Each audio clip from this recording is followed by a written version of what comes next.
I think we froze and it like threw us all out. No. Were you guys here? Did I leave? I was here. I could hear what Turtle was saying. Okay.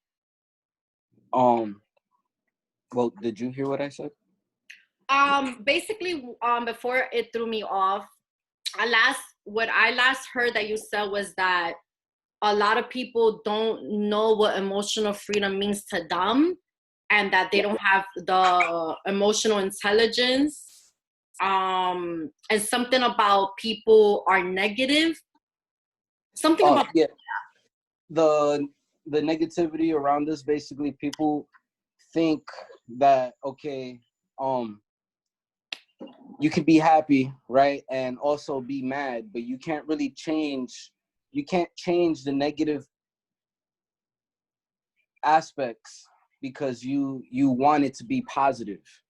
You know, you can't just say, okay, fine, I'm mad now, but 2 minutes later, I'm gonna be happy. You have to actually embrace that emotion so you can actually set it free. That's actually my definition of emotional freedom. Wow, I really love that you said that, because that's basically, I feel like, and correct me if I'm wrong, basically you said embrace the emotion, because a lot of times, well, I'm speaking for myself, but I used to tend to bury the emotion, and in the long run it still comes out, you know, and if you don't embrace it at the moment, it comes at the wrong time. You know, like, and then you find yourself, you know, crying out of nowhere and you don't even know why, but it's that, it's because of the buried emotion. And basically it goes back to becoming aware. So it comes to embracing it, awareness, and then shifting that emotion, because we don't live in a perfect world. So we need these negative situations to happen to us to make us who we're meant to be. And, you know, again, it makes us who we're meant to be, and we find our true purpose in the universe. Mm-hmm. Exactly. And actually going back to what you were saying about burying the emotion, I'm actually a perfect example of buried emotion. I've been through a couple of stuff in my life. We said in our prior Zoom meeting, and burying emotion, it helps sometimes. And yes, when you bury the emotion, it comes out tenfold with a very emotional outburst. Sometimes too, when it comes to that, you actually realize that you're stopping yourself from certain things, not doing things, but you're stopping yourself from certain things. Like, all right, most people that actually bury their emotions, they cry. Sometimes they don't understand why they're crying. And there are others that actually buried that emotion and has actually lost the crying trait. That's what I call it, a crying trait. I'm actually that person. I can honestly tell you I haven't actually cried since I was like 12. After that, I've actually tried to, let's say, build up myself. I've actually built up myself quite a lot. And I've actually seen the differences in my life towards my emotional side, you could say. And I've actually seen a progress. I've seen how I've grown, but I still see that I am not emotionally free. You understand what I mean? I you know what? Yes, I do understand what you mean. And you know, in my experiences, it's been a long process for me, and I can relate with you on, oh my God, on so many levels, because just with my family alone, from both my mother and father's side, you know, we grew up in a household that it's not really that we don't love one another, but we just never knew how to really be affectionate. So hugs and kisses and I love yous, you know, is something that we had to learn. And this comes from generations of how, you know, my grandmother was raised and how she was abandoned by her birth mother. And, you know, it just comes down from just generations and it gets passed on until you break that cycle and you learn to really, you know, you change, and then you can show your kids a different way.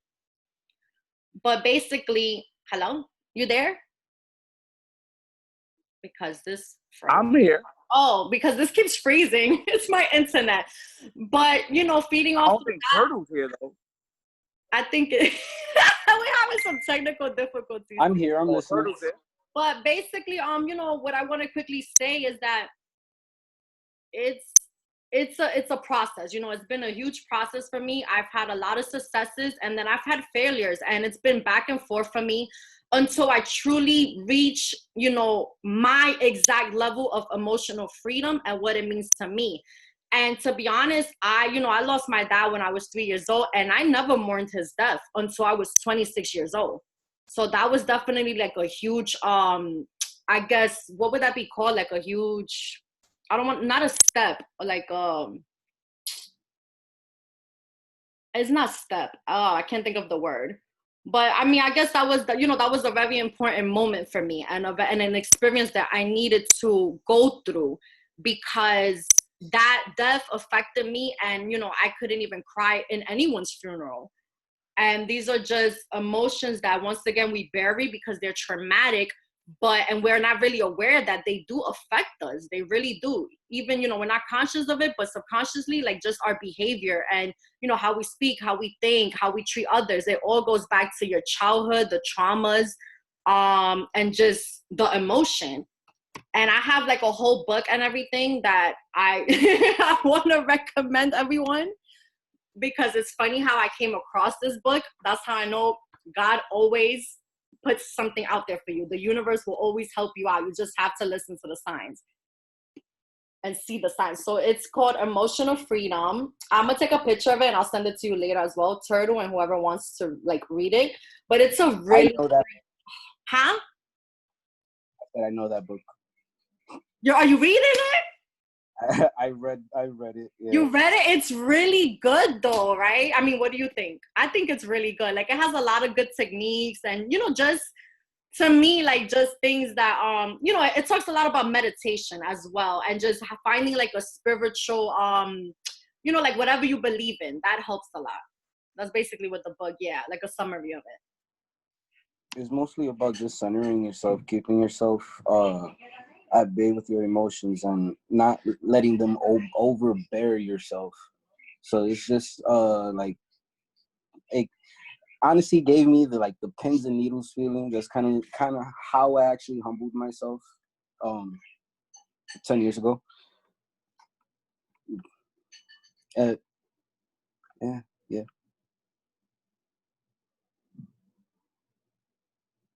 And I'm gonna share like something real quick. Hold on. Nice picture, Turtle. It's just a quote that I actually got from another book.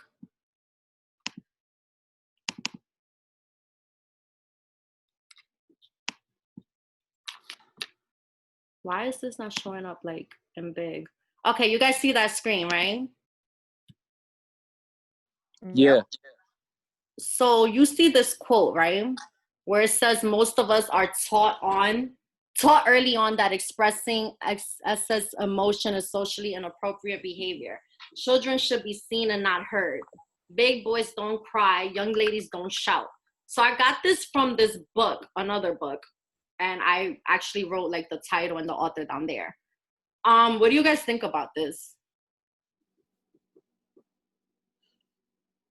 I think personally, it's that quote is what we call in the mental health world, in the social work world, societal constructs. Basically, boys don't play with dolls; they play with trucks. Girls wear dresses and play with dolls and do makeup and stuff. Like, girls should be nurses, boys are doctors. Boys fight combat arms. Women do clerical work. They can't do the combat arms work. I also think the quote is powerful. If you change how you look at things, what you're looking at will change. And what I mean by that is, I don't think there's actual an emotional freedom. I think we learn how to control or gauge our reactions to certain emotions. I agree with what Turtle was saying, how you need negativity, you need certain pain, you need certain things are just gonna happen. And unless you're anhedonious or you're a psychopath, you're not, I mean, you're gonna have emotions.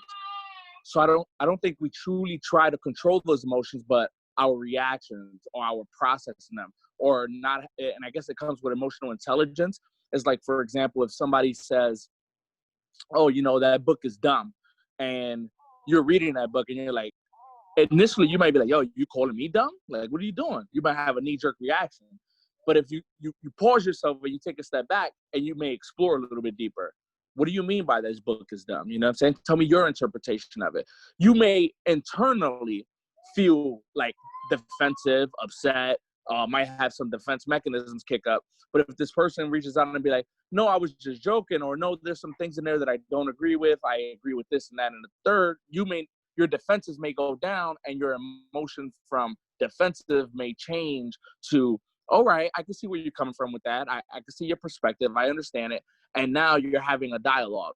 And the one thing that really changed wasn't the emotion, it was the behavior, the reaction to the emotion. And which is interesting. Like one of the things Turtle stated, like I haven't cried since I was 12. You haven't cried probably physically, like tears come down your eyes, but you probably put other behaviors in place that substituted crying. And that's the things that we do when something always has to get filled in, especially when we have environmental factors, like depending on your upbringing, neighborhood, trauma, all that other good jazz. For example, if you got your basic senses, right? Touch, smell, taste, see. As you all know, one of the senses goes down, the other one's heightened. It's the same thing with emotions. A lot of people tend to say, oh, I'm angry. No, you're not angry. Anger is a secondary emotion. There's something underneath anger. You're substituting that anger for your sadness, trustworthy, feeling frustrated, feeling, incompetent or competent, So we tend to always, I don't know why this is, but people tend to always elaborate the good feelings like happy, aroused, ecstatic, marvelous. But yin and yang, I believe the negative ones are needed also, because you truly won't know what happiness is unless you experience some real hard sadness.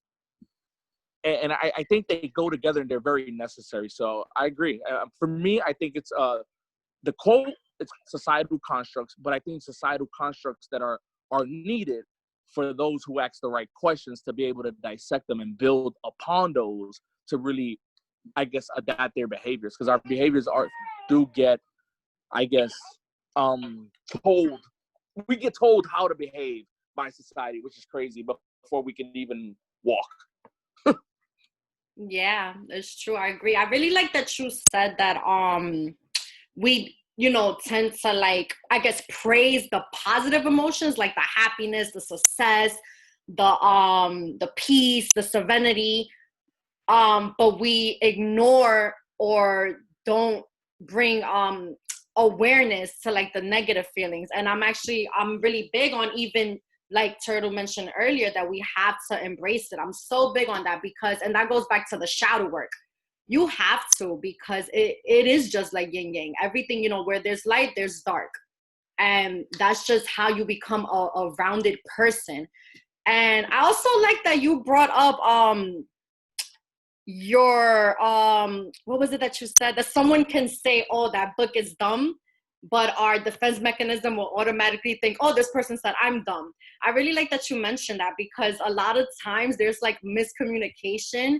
I think I've been victim to this as well. And I want to know, like, why is it, and I feel like it's also something that society kind of installs in us as well, that we're all defensive. Because I know I'm not the only one. I've spoken to other people as well. And there's just conversations that always get misunderstood, or sometimes people listen but they don't comprehend. So then they say something that you didn't really say. You know, it's just so crazy how all of that turns out. It really I always try to research on that and really figure out what that's about. Well, I'm glad you brought it up because everybody has defense mechanisms. Like there's a list of them. All my social work colleagues, please forgive me if you're watching this. I don't remember all of them off the top of my head. I haven't studied I took the exam a while ago, but we all do. We all have displacement. We project. We all have them, and we go to them.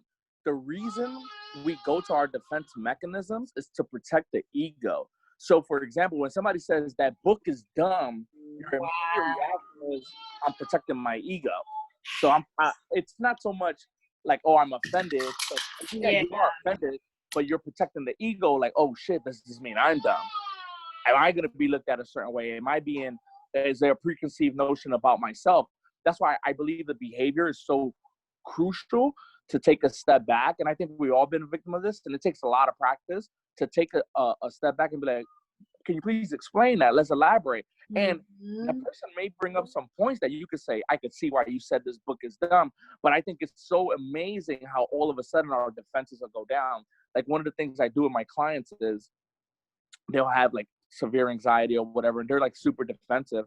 I'll just start talking in a tone like this, start whispering, start just bring it down, and they automatically relax. And they be like, wow, I feel real relaxed now. And I'm like, all I changed was my tone. That's all I did. I didn't do nothing special. And it's crazy how just the delivery will change a person's whole perspective, which is why I'm a real big believer in change how you look at things, and what you're looking at will change. It's not easy though, and it does take a lot of practice. I agree. You know, that goes back to the phrase, it's not what you say, it's how you say it. So I definitely believe in tones. Tones can definitely, because you know, I can even share I could even give an example of my mother and I. Like, we'll have a conversation, and matter of fact, this happened recently. We had a conversation. She said something that I took very defensive, and I felt it was disrespectful. And then I went in my room and I'm like, hold up. I'm like, why did she say this?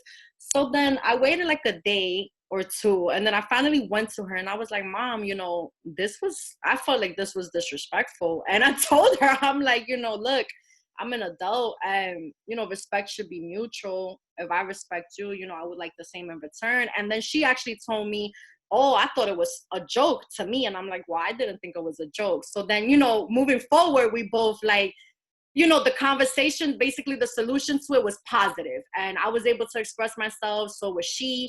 And moving forward, we just, you know, it's at least we know where each one stands, where each one is coming from, and it just helps with our relationship as mother and daughter. And, you know, all I did was ask and express where I was coming from. And then she didn't realize that what she said, you know, might have been a joke to her. But to me, I definitely, you know, felt it was disrespectful. Not going to mention any more details, but. Oh, yeah. No. And I think another huge piece here is sometimes we forget our audience. So, and I say this because like my daughters, the way I talk to Haley, I can't talk to Destiny. Destiny would take it a little defensive. And they're both a year apart, year and a half apart.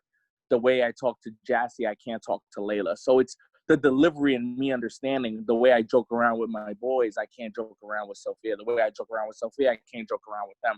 My military friends, we have a dark sense of humor. And the things that we say to each other, a lot of social workers, a lot of people be like, you guys are sick. But it's like knowing your audience. And sometimes we forget who our audience is, because I also believe there's limitations to everything, right? There's certain people that you can have a real conversation with, a real dialogue, and you could agree to disagree and everything will be fine. And there's other people that their limit is like, they have a limit, they have a plateau. And once you're engaged in that, you know ahead of time, this conversation is probably going to make it only but so far. And you may try to take it even further, but you kind of setting yourself up for a false expectation, which there comes the limit, the knowing your audience, which also helps you control the behavior to the emotion, because then we're talking about energy and we're talking about investing energy. One of the things I told my clients is not too long ago. He was having a problem with some dude, and he really wanted to focus on his career, changing career paths. And what I shared with him was, I said, listen, your intent is not where you want to be. You want to be doing your career, your passion. I said, how much time did you invest? I didn't say waste. I said, did you invest in that conversation? He said, well, the conversation took an hour, and then it took me 3 hours to finally calm down from it. I said, so you invested 4 hours into a conversation that you knew where it was headed because you already had the feelings about where it was going to head. And where else could you have used that? And he looked at me and said, I could have used that towards putting together, the plan for my career change, and actually the process. And I was like, so you have the power, you have the ability. However, you chose to invest it in this, and your behavior and your action led you down this path where now you're regrouping pretty much. And I asked him, I said, how often in life or in the last month have you found yourself regrouping again? Like investing in something that you 90 to 95% sure of the outcome, and then regrouping and trying to refocus your energy somewhere else. Regrouping, trying to focus your energy somewhere else. And it goes back to mind, body, and soul. I'm a firm believer when it comes to like emotional freedom, the behaviors and the actions that we take is going to determine what our emotional freedom is and to what extent we can really be truly emotionally free. The last thing I'll say is this. I read I think it was an article. It was in one of my classes in Mercy. There was a monk. He was like 92 years old, and he spent all summer outside digging a grave, right? Mm-hmm. And they asked him, they said, why are you digging that grave? And he said, I'm digging my own grave. This like, but you're not dead. He said, when I die this winter, because I don't have that much time left, I don't want none of my friends to have to dig in the winter. So I'm digging it for myself in the summer. Oh, wow. And I was like, that action of selflessness, that action of purpose, that action of intent to say, I'm such at peace with what I've done in life. I could dig this just so they won't have to do it in the winter. Wow, that was deep.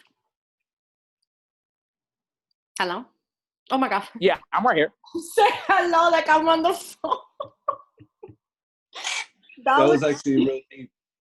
Yeah, that was lost for words, but I heard everything you said. That was a very wow. If people were more selfless, how the world would be way more positive, right? Like that makes you think that way. You mentioned something about sometimes you have to also basically see who you can have those conversations with, and unfortunately a lot of people you can't. It's like, I hate this phrase, it's like beating a dead horse, but that's what it is. And with my mom, years ago, I feel like if I would have had the conversation I had with her recently, she would have never heard me out because she was kind of stuck in her own ways. But now I know I can have these conversations with her because she's grown. She's way more open-minded. She's awakening her soul. So it's different. It's a different response from her. So it's not like I'm wasting my time. And, I'm very grateful for that. And unfortunately, it's true. It's very true. With some people, you just can't have those conversations with because they won't get it. And I definitely love that. Like when you can agree to disagree, that's awesome because you can't expect anyone to, believe in what you believe in or to have the same values. You might find people that you align to and have things in common, but we're always all going to be different because we all have, that's our individuality, basically. That's what that is. And we always have to be respectful of what someone else, how someone else feels and how they choose to live their life. Oh, most definitely. I think sometimes we get fixated on trying to prove them wrong and fix the fact. And the opposite also happens. We get so fixated on defending our belief to the end of time that we're willing to sink with the ship like the Titanic. And it's like, and when you understand that this is it's the direction or trajectory where it's going, I like to take a step back and just head nod. I don't necessarily I try to be as consistent and as normal as possible in the sense of, hey, it's your life, enjoy it, and everything will be cool, and not pass preconceived notions or judgments on people. I'm also a firm believer of when the mind is ready, a teacher will appear. Perfect. Yeah. I agree. You can't basically project your beliefs onto anyone else because everyone believes in what they believe in. And sometimes it is true. People will sink on that Titanic by themselves to defend, what they believe in. And then that's when that's when the competitions arise. And a lot of times I've also had to take a step back because I'm not here to fight with no one or to prove something to anyone. We all have wisdom. We all have the opportunity to gain wisdom, even if we don't have it. We all have the free will to choose to educate ourselves. We all have that. And when you go in life with that mindset, you just push people away, I feel. Yeah, and we got to remember, you're a student twice and a teacher once. So even when you're teaching something that you are legitimately nasty at, like your stuff, like when it comes to for me, like sports, I'm playing catch with my son, or when it comes to certain therapy, certain modalities, how to talk to people, how to read people, public speaking, I know my stuff. However, as I'm teaching, I may hear the student deliver it a certain way or present something, and I may be like, oh, I'm taking that. That's a nice one. A lot of these quotes, believe it or not, I get it from not only learning, but my clients will say, yo, read this and check this out. Or you might want to check this one out, or even from supervision. So I think we're always learning. There's a quote from Henry Ford. I posted it the other day. The day we stop learning is the day we die. I think that's what he said, or the day we stop living, something along those lines. But I think it's true. I think we're always learning, and I think that's where evolution comes, because the way I saw Iraq and Afghanistan at 21 while I was in it is completely different than I see it at 35. The way I saw therapy at 30, at 28, 29 is completely different than the way I see it now and the way I deliver it. And that will continuously always evolve and always interchange. Not saying that my way is better or worse, but the needs evolve, people evolve, you evolve. And as that constant evolution happens, you're forever learning. Because what the biggest mistake I think we can make is believe that we fully arrived and believe that we made it. I think once you think you made it is where there was more around the corner, and only if you went around the corner, you would have seen how much more there is. And I think that's that process, that piece is where the blessings come, where the experience comes, and where the learning continues. And I love learning. I didn't know how much I love learning. I didn't realize it until I would say when I finished my first master's. I wanted to go back, and it wasn't to get a master's, it was to learn. I wanted to learn a certain subject. And that's when I realized, when I joined the military, I was always learning. It was always learning a new tactic, learning about the country, learning a language. While in Iraq, I was learning the local nationals, learning the jargon, learning the language. Afghanistan, the same thing. So I've always been learning. I just thought that learning was always in school in like the organized way. But reality is, if you listen closely and just observe and take in what's around you, you can learn so many things from so many people. And I think take what you can take and you can add to your toolbox and continue paying it forward. I think the ultimate prize on this earth is sharing all the knowledge you have with all the world. And we're fortunate enough to have Facebook, Instagram, YouTube, all that jazz, because this will continue to plant those seeds for the next generation and the next generation and the next generation. Yes, I agree. It's good to share what we know, take from others. I feel like with me, I've learned a lot through experience, just outside from like the educational building. I just learned through life, through experience, listening to my mom's upbringing, her experience, and just, even with friends, with colleagues, with professors. And it's true, you can learn something new every single day. Every single day. They even recommend, I forgot where it was, but in a lot of like self-help and personal development books and podcasts, they say, try to learn something new every single day. And it's very beneficial for your life. And you said something, Carmelo, that I actually just want to mention real quick, because I guess we're gonna wrap up soon. But in this book, it says your emotional freedom comes from a spiritual and personal evolution. If I'm not mistaken, that's exactly what it says.